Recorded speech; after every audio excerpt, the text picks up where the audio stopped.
여러분, 제자들의 입장에서만 보더라도요. 제자들의 입장에서만 보더라도요. 그들 앞에서 일어난 예수님의 부활은 모든 상황을 역전시킬 만큼 놀라운 사건이었습니다. 그렇죠? 그럴 만도 합니다. 예수님께서 부활하셨다. 그 부활하신 예수님이 자신들의 눈앞에 있다. 이것은 정말 모든 상황을 역전시킬 만한 사건입니다. 많은 사람들한테 보이고 증명할 수 있는 철호의 기회 아니겠습니까? 부활하신 예수님만 함께 계시면은 삽시간에 온 세상이 복음으로 뒤덮일 것처럼 보였습니다. 적어도 이들에게는 그러한 기대감이 있었을 거예요. 야, 이제 우리의 시대가 왔다. 그러한 기대감이 있었을 겁니다. 근데 부활하신 예수님은요, 40일 동안 제자들과 함께 있으면서 하나님 나라를 가르쳐 주셨습니다. 그런데 그 후에 그 즉시로 나가서 누군가를 전도해라, 내가 있다라는 것을 증언해라, 이렇게 말씀하지 않으세요. 그냥 가르치시기만 합니다. 그리고 오히려 떠나면서 말씀하시는 것이 기다리라라는 거였어요. 예루살렘을 떠나지 말고 기다리라. 이게 예수님의 명령이었습니다. 자, 이제 너희들이 본 것을 잘 봤지? 나랑 같이 나가자, 이것이 아니라 가르치시고 승천하시기 전에 기다리라. 예루살렘을 떠나지 말고 기다리라. 이 말씀이었다는 겁니다. 우리가 지난 주일에도 묵상했던 부분이지만은 여러분, 예수님께서 떠나지 말라고 말씀하셨던 그 예루살렘은 그 시대적으로 고통과 핍박의 상징이었던 곳이었어요. 마치 오늘날 우크라이나가 정쟁의 상징이었던 것처럼 이 예루살렘은 고통과 핍박의 상징이었습니다. 오늘날처럼 종교의 자유가 보장되어서 집회가 보장되고 어디서 무엇을 믿든지 간에 자유롭게 할 수 있는 그런 시대가 아니었다는 거예요. 적어도 이 시대만큼은 예수님을 믿고 예수님께서 부활하셨다라는 그 선언을 하는 순간부터 이들은 어떻게 되는 것입니까? 죽을 수 있는 거였습니다. 고문당할 수 있었던 것이고 가지고 있던 모든 것들을 빼앗길 수 있는 상황이었어요. 어느 누가 진실이 아니고서는 여러분 그것을 증언할 수 있겠습니까? 그렇죠. 당연한 거죠. 요즘같이 돈이 우선시되는 시대에는 진실이고 뭐고 돈이 앞서지 않습니까? 그렇죠? 자기의 생명에도 앞서지 않나요? 그러나 가지고 있는 재물을 빼앗기고 생명을 빼앗길 수 있는 그런 위협 가운데에서 전할 수 있는 철호의 기회임에도 불구하고 예수님께서는 떠나지 말라고 하십니다. 어디를? 예루살렘을. 기다리라는 거예요. 그것이 예수님께서 승천하시기 전에 제자들에게 당부한 명령이었습니다. 왜일까요? 왜 예수님께서는 그러한 명령을 이들에게 당부하셨겠습니까? 바로 부활을 경험한 제자들이 증인이 되기 위해서 먼저 필요한 것이 있었기 때문입니다. 그냥 단순하게 자신이 본 것만으로 호기롭게 전할 수 있는 그러한 것이 아니었다는 거예요. 먼저 필요한 것이 있었습니다. 그것은 무엇입니까? 기다리는 것이었다는 거예요. 기다리는 것이었습니다. 기도하는 것이었어요. 기대하는 것이었습니다. 그것이 가장 우선순위였다는 거예요. 그래요, 여러분. 때론 우리가 버텨야 하는 자리가 있습니다. 인내해야 하는 때도 있다라는 거예요. 그렇다고 무조건 여러분 모든 상황에서 인내하십시오, 버티십시오, 기다리십시오 이게라는 얘기를 드리는 것이 아니라 성령께서 인도하시는 대로, 성령 하나님께서 인도하시는 대로 기다리기도 하고 나아가기도 해야 한다는 것입니다. 그래요, 여러분. 그리스도인은요, 나의 시간표에 맞춰서 사는 사람들이 아니라 예수님의 시간표대로 사는 사람들이에요. 하나님의 시간표에 맞춰서 사는 사람들입니다. 그때를 기다릴 줄도 알고 그때에 맞춰서 나설 줄도 아는 그러한 사람이 바로 그리스도인인 것입니다. 자, 이제 오늘 본문은요, 예루살렘을 떠나지 말고 내게서 들은 바 아버지께서 약속하신 것을 기다리라는 이 말씀 이후의 내용을 다루고 있습니다. 자, 먼저 5절을 한번 보도록 하겠습니다. 요한은 물로 세례를 베풀었으나 너희는 몇 날이 못되어 성령으로 세례를 받으리라 하셨느니라. 자, 세례를 준다라는 것은 여러분 문자적으로 어떤 사람을 물에 담갔다 뺀다라든지 아니면 물을 쏟아 붓는 것을 의미하는 거예요. 초기 기독교 공동체에는 이것을 밥티조라고 해서 침례로 이것을 보았습니다. 물에 한번 들어갔다 나오는 것이었어요. 이것이 이제 현대에 이제 오면서 약식으로 세례로 바뀐 것입니다. 자, 이 세례의 의미는 1차적으로는 정결의 의미를 가지고 있습니다. 정결하게 된다라는 의미를 가지고 있어요. 그러나 한편으로는 또 어떤 의미를 갖고 있느냐면요, 제가 물에 한번 들어갔다 나온다는 이런 표현을 쓰지 않았습니까? 이 표현처럼 옛사람은 죽고 새롭게 된다라는, 새 사람이 된다라는 그러한 의미도 가지고 있습니다. 그래요, 예수님 앞에서 이들은 성령 세례가 임할 것을 주님께서는 약속하셨습니다. 그것을 말씀해 주셨어요. 즉 본격적으로 성령의 임재를 경험하며 그 성령 하나님을 말미암아 정결하게 되고 새 사람이 될 것을 말씀해 주시는 그러한 대목입니다. 그렇습니다, 여러분. 예수님께서 부활하시고 승천하신 이후부터 교회 시대는 성령 시대라고 해도 과언이 아닙니다. 아마 많이 들어보셨을 거예요. 지금은 성령 시대다, 교회 시대다, 이런 말씀을 많이 들어보셨을 것입니다. 자, 물론 성령 하나님께서 이전에는 아무것도 하지 않으시다가 이 시점 이후로, 이제 예수님께 승천하신 이후로 본격적으로 이때부터 두각을 나타내시며 일하셨다라는 의미가 아닙니다, 여러분. 그건 오해하지 마세요. 삼위일체 하나님께서는 언제나 함께 하셨습니다. 태초부터 지금까지 언제나 함께 하셨어요. 성부 하나님, 성자 하나님, 성령 하나님께서는 항상 함께 하셨고 함께 일하셨습니다. 구약 시대에서도 성령 하나님께서는 일하셨고 그 믿음의 사람들을 돌보시며 그들이 버틸 수 있는 힘을 제공해 주셨습니다. 그러나 제가 이렇게 말씀드린 이유는, 제가 그럼에도 불구하고 성령 시대라고 말씀드린 이유는, 이제는 한 민족의 하나님이나 특정 소수만을 구원하는 하나님이 아닌 성령 하나님을 통하여서 온 세대를, 온 민족을 아우르는 구원의 역사가 시작되었기 때문에 성령 시대라고 말씀드리는 거예요. 그래서 성령 시대라는 것입니다. 여러분 오해하지 마세요. 이스라엘의 하나님만이 아니라, 유대인으로서 태어난 예수님만이 아니라 성령 하나님으로서 성별과 인종과 국가와 시대를 초월한 모든 세대를 아우르는 그러한 구원 사역의 역사가 시작되었다라는 거예요, 여러분. 그런데 문제는 제자들은 여전히 이해하지 못했다라는 것입니다. 그래서 다음과 같은 질문을 하는 거예요. 여러분 6절을 한번 보시기 바랍니다. 그들이 모였을 때에 예수께 여쭈어 이르되 주께서 이스라엘 나라를 회복하심이 이때니까 하니. 그들이 모여서 예수님께 묻습니다. 이스라엘의 회복이 지금입니까? 지금 회복하는 것입니까?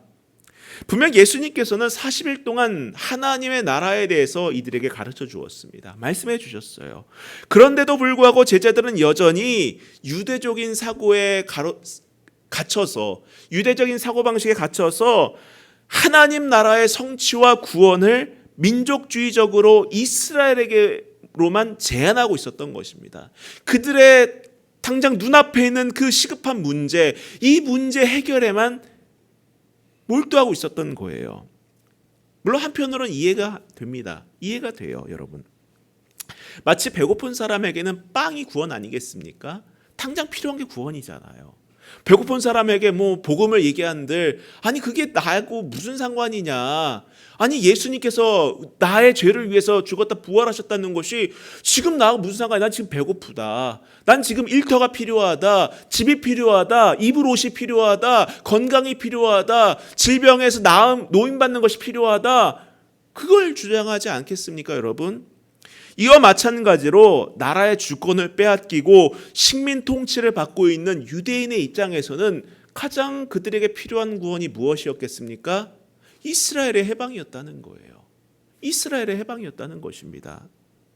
여러분 우리도 그러한 간절함이 있을 때가 있어요. 그렇지 않습니까? 우리에게도 당장 배고픈 빵이 구원인처럼 느껴질 때가 있습니다. 직장이 필요해요. 일터가 필요합니다. 집이 필요해요. 입을 옷이 필요합니다. 지금 아파하고 있는 이 질병에서 노임받기를 원합니다.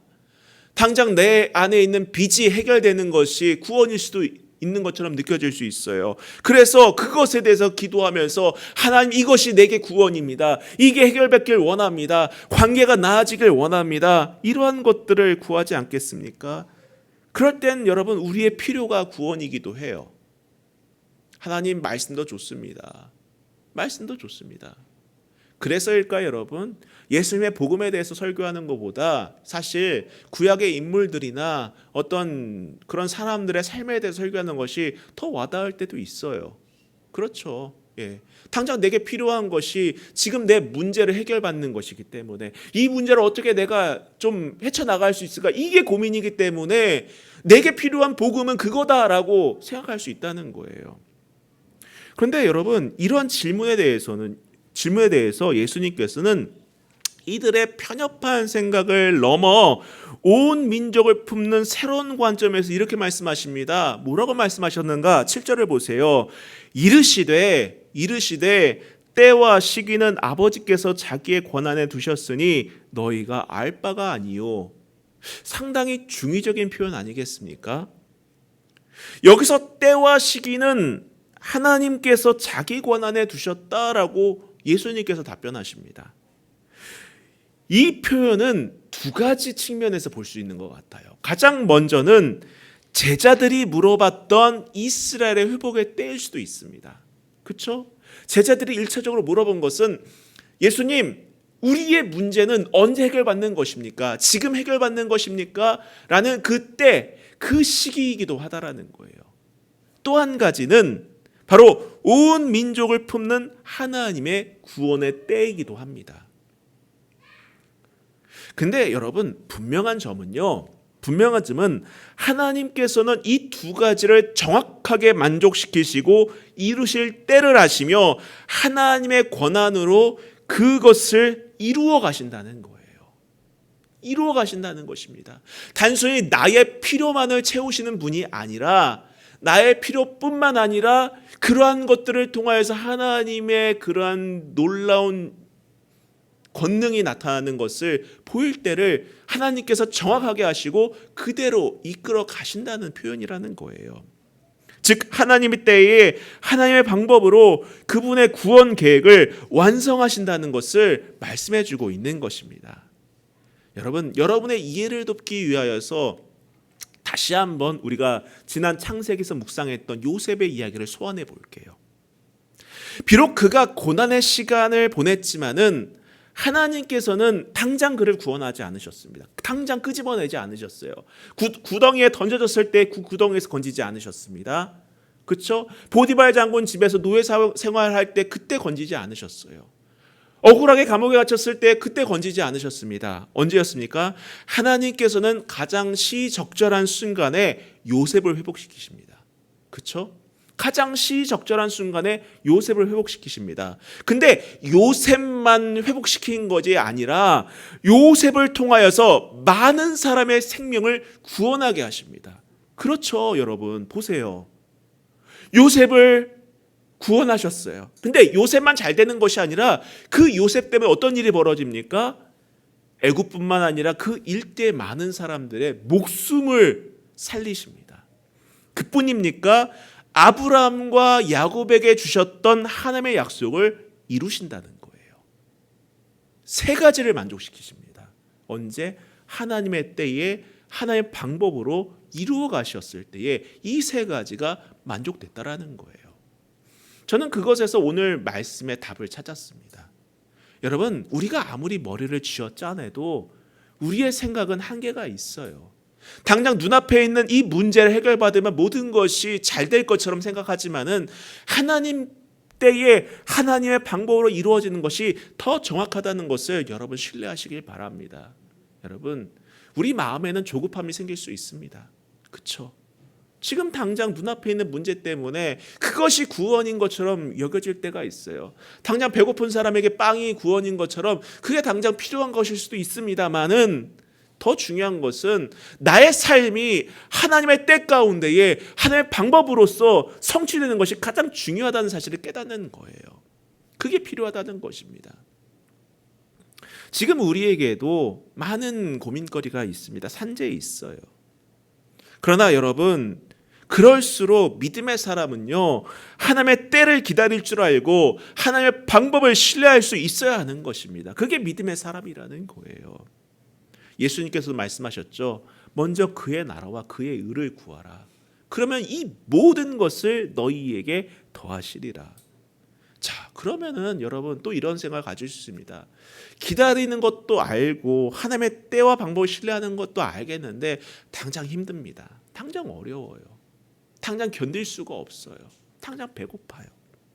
어떻게 구합니까? 어떻게 구해야 됩니까?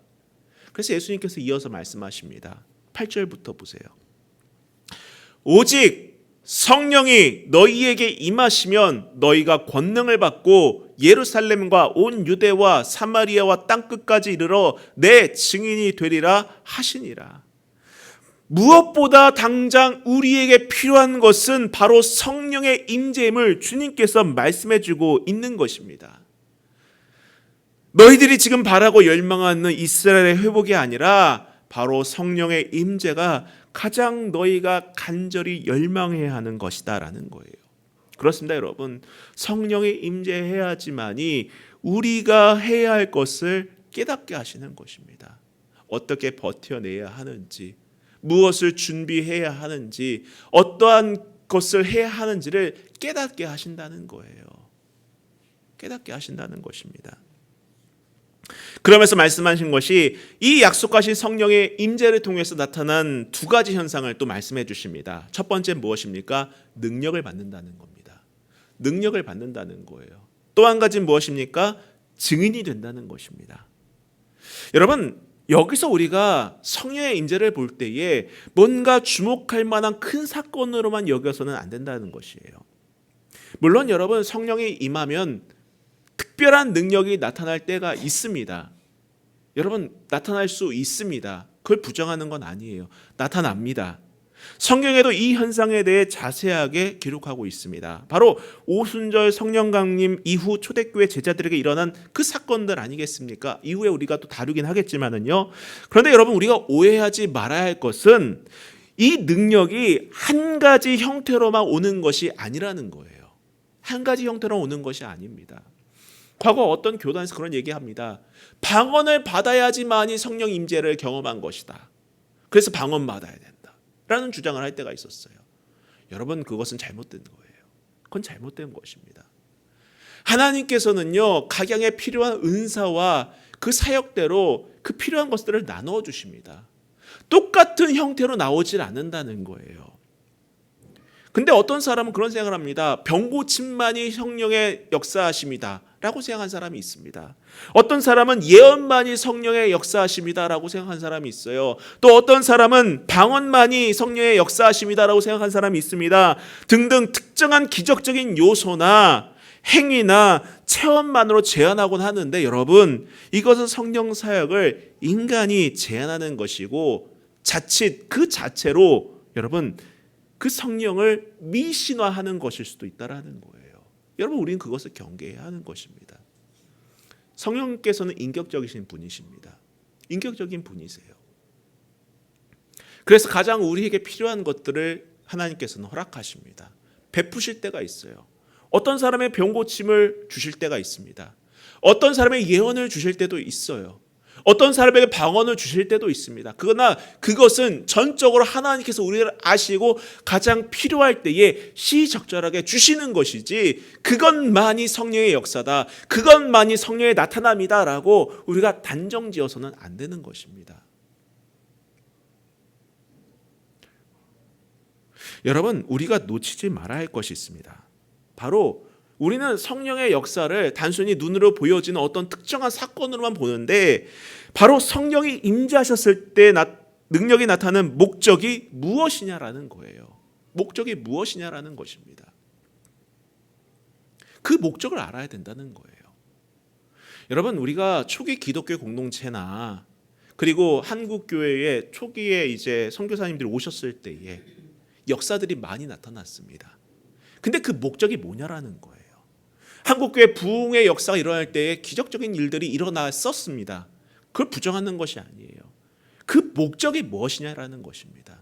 그 자체가 아니라, 그 능력 자체가 아니라 그 능력이 나타난 목적을 우리는 알아야 된다는 것입니다. 바로 증인에 있었다라는 거예요. 증인에 있었다는 것입니다. 즉, 능력을 받는데 1차적인 목적은 증인의 삶에 있었던 거예요. 증인의 삶에 있었던 것입니다. 한국교회에 필요했기 때문에, 초기 기독교 공동체에 필요했기 때문에 그러한 것들을 보여주신 것이고, 그 한 사람의 삶에 그러한 역사가 나타나야 되기 때문에 그러한 것들을 보여주신 것입니다. 중요한 것은 증인의 삶에 있다라는 거예요. 이 시대에도 여러 가지 형태로 성령의 역사는 나타날 수 있습니다. 그러나 중요한 것은 그 능력이 나타난 목적이 무엇이냐라는 거예요. 바로 증인으로서의 삶을 나타내는데 있다는 것임을 여러분 꼭 기억하시길 바랍니다. 꼭 기억하세요. 이 앞에서 사람을 쓰러뜨린다고 해서 그게 그 자체로 여러분 주목받을 만한 일이 아니라는 거예요. 사람이 막 입신하고 이것만으로도 그 자체가 중요한 게 아니라 어떤 목적에 그런 일이 일어났느냐가 더 중요하다라는 것입니다. 하나님께서는 언제나 교회를 세우기 위하여서, 복음을 전파하기 위해서 그러한 성령의 특별한 능력을 사용하실 때가 있었지, 그것이 주된 목적이 아니라는 것을 여러분 꼭 명심하시길 바랍니다. 누군가의 이목을 끌기 위함이 아니라 특정 목회자가 지도자의 권위를 보이기 위한 것이 아니라는 거예요. 그건 여러분 사람이 하나님을 이용하는 것밖에 되지 않습니다. 그러나 여러분 우리가 명심해야 될 것은 이미 우리 안에 우리는 성령의 임재 안에 살아가고 있다는 사실이에요. 이미 우리 안에는 성령의 임재가 있습니다. 하나님 우리와 함께하고 계세요. 우리가 믿음을 갖는 그 순간부터 하나님은 우리와 함께 하십니다. 이미 우리 안에 임재하고 계세요. 우리가 그분을 외면하고 있을 뿐이지, 잠잠히 우리 안에 임재하신 성령 하나님과의 관계를 다시 회복하면은 우리는 현실을 살아낼 수 있는 힘을 얻을 뿐만 아니라 나아가 거룩한 삶을 살아가는 증인으로서의 삶을 살아낼 수도 있는 것입니다. 여러분, 그분의 음성에 귀를 기울이시기 바랍니다. 나와 함께 하시는 그 성령 하나님을 다시 한번 찾아갈 수 있기를 주님의 이름으로 축원합니다. 꼭 뭔가를 외쳐야지만 성령이 임재하는 것이 아니라 이미 우리는 임재하고 계세요. 이미 함께하고 계십니다.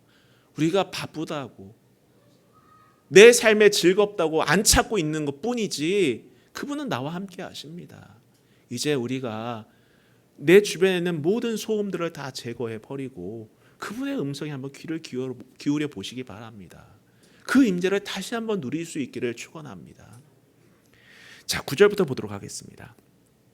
이 말씀을 마치시고 그들이 보는데 올려져 가시니 구름이 그를 가리어 보이지 않게 하더라.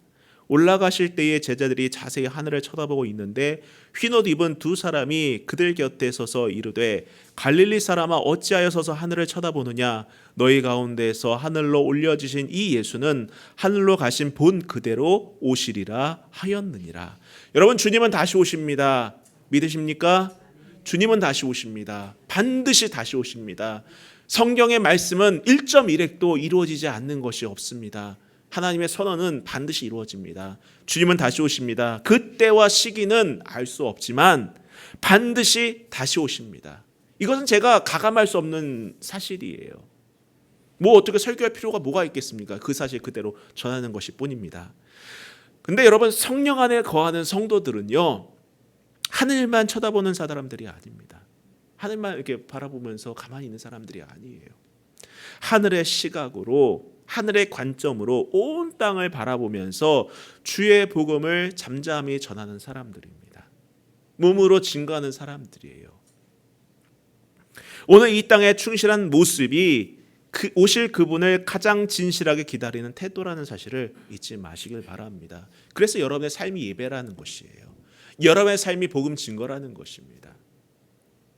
자, 12절부터 또 보도록 하겠습니다. 제자들이 감람원이라 하는 산으로부터 예루살렘에 올라오니 이 산은 예루살렘에 가까워 안식일에 가기 알맞은 길이라. 들어가 그들이 요하는 다락방으로 올라가니 베드로, 요한, 야고보, 안드레와 빌립, 도마와 바돌로메, 마테와 및 알페오의 아들 야고보, 셀료딘, 시몬, 야고보의 아들 유다가 다 거기 있어. 여자들과 예수의 어머니 마리아와 예수의 아우들과 더불어 마음을 같이하여 오로지 기도에 힘쓰더라. 자, 예수님께서 승천하신 이후 제자들은 예수님의 명령대로 예루살렘에 머뭅니다. 고통의 자리, 순환의 자리, 아픔의 자리였던 그 예루살렘에 머뭅니다. 그곳에 있는다라는 거예요. 여기에는 11제자들, 예수님의 어머니 마리아와 예수님의 동생들이 함께 했습니다. 근데 사실 이들의 모습을 잘 살펴보시기 바랍니다. 이들은 예전에 서로 큰 자가 되려고 다투던 사람들이었어요. 아주 인간적인 모습이죠. 스승을 배신했던 사람들이었습니다. 제각기 흩어졌던 사람들이었어요. 예수를 미쳤다고 말리던 사람들입니다. 가족이 그랬지 않습니까? 예수야 너 미쳤다. 이랬던 이들이 오직 예수님의 명령 아래 모였습니다. 여러분, 이 사실이 우리에게 시사하는 바가 무엇입니까? 우리도 할 수 있다는 거예요. 부족하고 부끄럽고 연약하지만은 우리도 그 명령 가운데 순종할 수 있다는 것입니다. 그것을 보여준 거예요. 그러면서 이들이 한 것이 무엇입니까? 오로지 기도에 힘쓰더라. 여러분, 혼자 조용히 들어가서 기도하는 것은 눈에 띄지도 않습니다. 그렇죠? 뭐 큰 위험도 없을 거라고 생각을 해요. 그러나 여러분, 많은 사람들이 모였습니다. 밑에 보면 120명 가량이 모였다고 해요. 누가 보더라도 이것은 대놓고 잡아가라는 소리입니다. 그렇죠? 대놓고 잡아가라는 소리예요. 그러나 그들이 두려워하지 않고, 물론 두려움이 있을 수도 있었겠지만은 그럼에도 불구하고 한 일이 무엇입니까? 기도에 힘썼다는 거예요. 여러분, 멈춰야 할 때에 우리를 견디게 하는 것은 다른 게 아닙니다. 바로 말씀에 대한 순종과 기도라는 거예요. 가만히 있으라는 것이 아닙니다. 말씀 가운데 순종하고 기도하는 거예요. 그것이 우리를 버티게 하는 힘입니다. 그것이 우리에게 능력이라는 거예요. 당장 우리가 답답하고 언제까지 이 삶을 이어가야 될지 알 수 없는 그 막막한 순간에도 우리를 버티게 하는 것은 무엇입니까? 하나님의 말씀에 대한 순종과 기도라는 거예요. 오롯이 기도에 힘쓰는 것, 그것이 가장 중요하다는 것입니다. 근데 이 기도를 하던 중에 베드로가 제안을 합니다. 15절부터 보세요. 모인 무리의 수가 약 120명이나 되더라. 그때에 베드로가 그 형제들 가운데 일어서서 이르되 형제들아, 성령이 다윗의 입을 통하여 예수 잡는 자들의 길잡이가 된 유다를 가리켜 미리 말씀하신 성경이 응하였으니 마땅하도다. 이 사람은 본래 우리 수 가운데 참여하여 이 직무의 한 부분을 맡았던 자라. 즉 120명가량이 모여서 기도하다가 베드로에게 성령께서 주신 마음이 무엇이었습니까? 가롯 유다의 배반으로 비어있던 그 공석을 채우자라는 거였어요. 근데 신기하게도 베드로가 말하는 것은 시편의 문구를 인용해서 말을 합니다. 말씀이 임한 거예요. 말씀이 임한 것입니다. 말씀이 임하여서 그 갓대로 이제 증거하고 얘기하고 있었다는 것입니다. 자, 21절 볼게요. 이러함으로 요한의 세례로부터 우리 가운데에서 올려져 가신 날까지 주 예수께서 우리 가운데 출입하실 때에 항상 우리와 함께 다니던 사람 중에 하나를 세워 우리와 더불어 예수께서 부활하심을 증언할 사람이 되게 하여야 하리라 하거늘 그들이 두 사람을 내세우니 하나는 바사바라고도 하고 별명은 유스도라고도 하는 요셉이요 하나는 마띠아라. 그들이 기도하여 이르되 뭇 사람의 마음을 아시는 주여 이 두 사람 중에 누가 주님께 택하신 바 되어 봉사와 및 사도의 직무를 대신할 자인지를 보이시옵소서. 유다는 이 직무를 버리고 제 곳으로 갔나이다 하고 제비를 뽑아 마띠아를 얻으니 그가 11사도의 수에 들어가니라. 아멘. 자, 기도하고 이들은 마띠아를 선출합니다. 그렇죠? 마띠아를 선출하여서 12사도의 수를 채웁니다. 이들이 기도하던 중에 성령께서는 이들이 부족한 것이 무엇인지를 깨닫게 하셨고 그것을 채우도록 하신 거예요.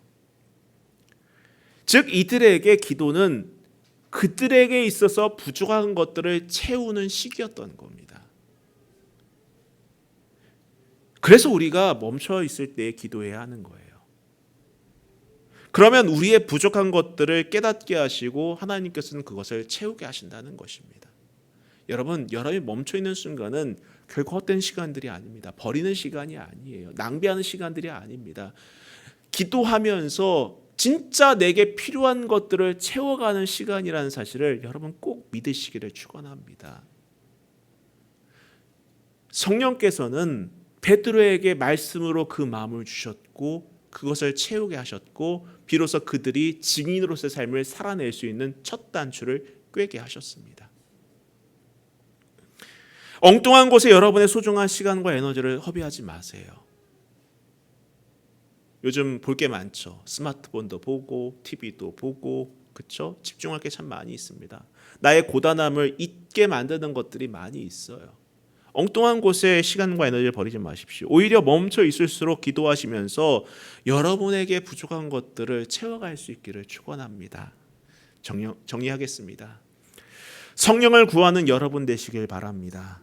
성령을 구하십시오.